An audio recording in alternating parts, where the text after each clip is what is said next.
Guys, how are you all friends. आज मैं कुछ क्वेश्चंस आप लोग के आंसर करना चाहती हूँ जो लोग मुझे कमेंट सेक्शन में पूछते हैं या व्हाट्सएप पे भेजते हैं। तो मैं वो फर्स्ट क्वेश्चन मैं मिलन कुमारी का ले रही हूँ। वो बोल रहे उनको कुछ एडिक्शन इशू हो गए हैं।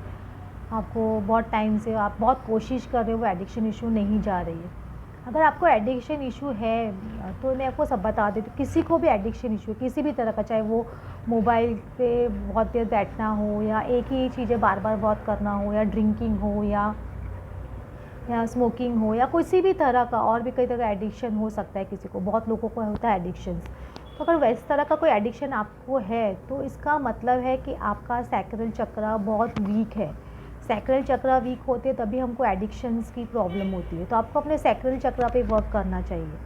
उसके लिए एक में पता है कि वम करके सैक्रल चक्र का मंत्र है, वो हम 5 to 10 मिनट्स एवरीडे कर सकते हैं। अगर वो नहीं कर सकते हो, मतलब नहीं कर रहे हो, तो आप है ना सैक्रल चक्र पे इमेजिन कर सकते हैं एक ऑरेंज लाइट घूम रही है और आप एक मंत्र है वो चंद्र भगवान का, क्योंकि सैक्रल चक्र चंद्र से रिलेटेड होता है, वो वाटर एनर्जी है सैक्रल चक्र में। तो वहाँ पे आप ओम श्राम श्रीम श्रौम सह चंद्रमासाय नमः, ये मंत्र मैं कम्युनिटी पोस्ट में डाल दूँगी, आप नीचे सब डिस्क्रिप्शन बॉक्स में हो सका तो डाल दूँगी। ओम श्राम श्रीम श्रौम सह चंद्रमासाय नमः, ये मंत्र आपको मतलब एटलीस्ट 5 to 10 मिनट्स या एक माला आप करोगे, मतलब सैक्रल चक्र पे इमेजिन करोगे कि आपके ऑरेंज कलर की लाइट घूम रही है। सैक्रल चक्र होप आपको समझ में आता है कहाँ है, जहाँ हम लोग को बच्चा दानी होती है फीमेल्स की, जैसे वो पर नाभि के नीचे। तो वो मेल या फीमेल की कोई भी कर सकता है वहाँ पे। तो वहाँ पे आपको इमेजिन करना है ऑरेंज लाइट और ये मंत्र बोलना है। अगर आप वहाँ पे इमेजिन नहीं कर सकते, खाली एक माला रोज़ आप करोगे तो भी आपको बहुत फ़र्क पड़ेगा। आपके एडिक्शन इशू पे आपकी एडिक्शंस काफ़ी कम हो जाएगी। आप देखोगे 2-4 महीने में आपको खुद को लगेगा कि आपको इतना फ़ोन नहीं देखना है, या आपको ड्रिंक नहीं करना है, या आपको स्मोक नहीं करना है, या आपको ये बैड हैबिट आपको रिलीज़ करना है। तो वो कोई भी चीज़ की खाने की हैबिट भी हो सकती है किसी लोगों को। कुछ लोगों को होता है ना गुटखा पान, ये कुछ भी खाने की आदत होती है, तो वो भी आपकी एडिक्शन है तो वो निकल जाएगी। सेकंड क्वेश्चन है कि है ना लोग है ना बोलते हैं कि हम ना बैलेंस नहीं हो पाते हैं, हम हमेशा डिसबैलेंस हो जाते हैं, ट्रिगर हो जाते हैं। जब भी आपको आपके पार्टनर से या किसी से भी ट्रिगर मिल रहा है तो एक अपनी कॉन्शियसनेस रेज रख के रखिए कि मुझे ये ट्रिगर क्यों मिल रहा है, क्यों इस तरह से बोला जा रहा है, क्यों इस तरह से ऐसे हो रहा है। जब आपकी कॉन्शियसनेस रेज रहेगी ना, हमेशा अलर्ट टाइप में समझ, एक कॉन्शियसनेस रेज रहेगी, तो आपको रिएक्ट ना सोच समझ के करना है, तुरंत रिएक्शन नहीं देना है। एक दिन सोच के या 2-4 घंटे रुक के आप किसी का जवाब दोगे ना, तो आप देखिए आप बहुत बेहतर तरीके से और बहुत पोलाइट वे में दे पाओगे। आप तुरंत बोलते हो ना तो हम क्या बहुत रफ बोल देते हैं, बहुत उल्टा सीधा बोल देते हैं। लेकिन जब हम सोच समझ के धीरे से शांति से जवाब देते हैं ना, तो बहुत फ़र्क पड़ता है। तो आप ये कोशिश कीजिए कि अपनी कॉन्शियसनेस एक रेज़ करके रखें। और इसमें एक चीज़ मैं और बता दूँ, ये जर्नी में हमको हमेशा सेल्फ़ लव बहुत इम्पॉर्टेंट है, सेल्फ़ रिस्पेक्ट बहुत इम्पॉर्टेंट है। लेकिन इसका मतलब ये नहीं है कि हम अपने पार्टनर को लव करना छोड़ दें या हम हमारे पार्टनर को कुछ भी उल्टा सीधा बोल दें कि सेल्फ़ रिस्पेक्ट के लिए इसने जैसे क्या ऐसे किया तो हम उसको वो बोले। क्योंकि होता है, क्योंकि हमारे अंदर एग्रेशन होता है कि हमको उस वक्त कोई बहुत बुरी तरह से ट्रीट करता है जिसको हम बहुत ज़्यादा प्यार करते हैं, तो हम उनको उल्टा सीधा बोल देते हैं। लेकिन उस वक्त हमको शांत रहने की ज़रूरत है। लेकिन अगर हो सके तो बाद में उस चीज़ के लिए वापस से उसको मेकअप करने की कोशिश कीजिए। अपने ट्विन फ्लेम को अनकंडीशनल लव करते रहिए। और आपका मन करता है कि आपको अपने ट्विन फ्लेम को मैसेज करना है या अपने ट्विन फ्लेम को बात करनी है, तो अंदर उसको बहुत ज़्यादा स्ट्रॉन्ग वॉइस जो हो रही है तो उसको दबाइए मत। अगर आप दबाने की कोशिश करते हो ना, यहाँ पे जब वो अंदर दबने की कोशिश करते हो बहुत बुरी तरह से बाहर निकलता है।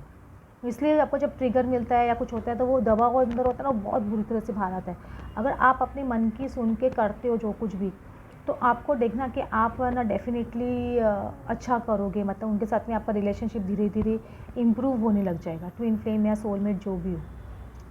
खुद के अंदर की सुनिए, क्योंकि यहाँ जो आपसे आवाज़ निकलती है ना, वो एकदम आत्मा की आवाज़ होती है, आपकी सोल की वॉइस होती है। तो अपनी सोल की वॉइस को सुनना पसंद कीजिए और सुनिए, कोशिश कीजिए क्या बोल रहा है, और एक खुद से बात करना सीखिए। जैसे खुद को ही बोलिए कि यार ये मैं क्या कर रहा हूँ, क्यों कर रही हूँ, इस तरह से मुझे क्यों फ़ील हो रहा है। फिर खुद को ही वो आंसर देने की कोशिश कीजिए, समझा रहे समझ, जैसे आपकी आप देखते हो ना फ़िल्म्स में कैसे एक आत्मा होती है, 2 आत्मा यहाँ पे खड़ी है, एक आत्मा यहाँ पे, एक आत्मा यहाँ पे, तो अपनी आत्मा को आप समझा रहे हो। तो आपको खाली इमेजिन करना आपके सामने आपका सोल खड़ा है और आप उससे बात कर रहे हो। तो देखिए आपसे इससे आपकी कम्युनिकेशन बहुत इम्प्रूव होगी और आपका खुद का जो एक सेल्फ है ना, वो बोलते हैं ना, टॉक करने की वजह से आप खुद को भी बेहतर समझ सकोगे, अपने ट्विन फ्लेम को भी बेहतर समझ सकोगे, अपने सोलमेट को भी बेहतर समझ सकोगे। इसलिए डोंट रिएक्ट, और बोलते हैं ना रिस्पॉन्ड, ऐसे बोलते हैं। और कभी भी ये मत सोचिए कि आप किसी को मना रहे हो या कर रहे हो तो आप कुछ छोटे लग रहे हो, क्योंकि आपके अंदर वो है सहन शक्ति, आपके अंदर वो अनकंडीशनल लव है, इसलिए आप एक्सप्रेस कर पाते हो किसी को। सामने वाले में इतनी शक्ति नहीं है, या सामने वाले में इतनी सेल्फ वो नहीं है, क्या बोलते हैं ना, वो सेल्फ एक्सप्रेशन की इतनी क्षमता नहीं है, इसलिए वो आपको बोल नहीं पाते हैं।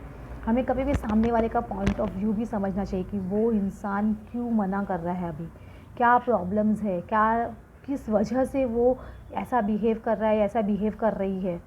समझ रहे हो, बेनिफिट ऑफ डाउट हमेशा देना चाहिए और उनकी बात को सुनने की कोशिश या समझने की कोशिश कीजिए किस वजह से ना बोल रहे, और उसको एक्सेप्ट कीजिए।